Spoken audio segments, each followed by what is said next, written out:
বন্ধুরা আজকে ছেলে মেয়েকে জব্দ করতে গিয়ে আজকে আমি দেখছি মাংসটা এত সুন্দর হয়েছে, তোদেরকে জব্দ করতে আর পারলাম না, নিজে জব্দ হয়ে গেছে। নিজেই জব্দ হয়ে গেছি। কাঁঠাল খেয়ে কাঁঠালের দানাগুলো এদিক ওদিক পড়েছিল, আমি এক জায়গায় রেখে দিয়েছিলাম চচ্চড়ি করে খাবো বলে। মেয়ে, তারপরে ওর মেয়ের বাবা দুজনে মিলেই খালি করেছে কাঁঠালের দানাগুলো এদিক ওদিক হচ্ছে, কান মেরে ফেলে ফেলে দাওনি কেন।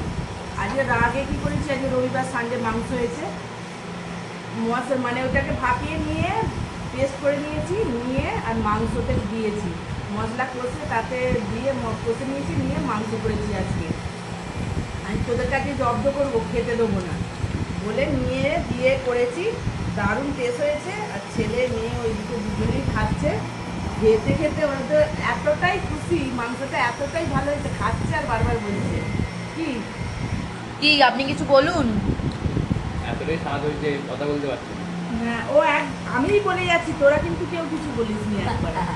কারণ আমরা তো খাচ্ছি ক্যামেরার পেছনে। খাচ্ছি, সত্যি খুব সুন্দর হয়েছে কাঁঠালের দানা দিয়ে আজকে মাংসটা। তোমরাও ট্রাই করে দেখবে কাঁঠালের দানা দিয়ে।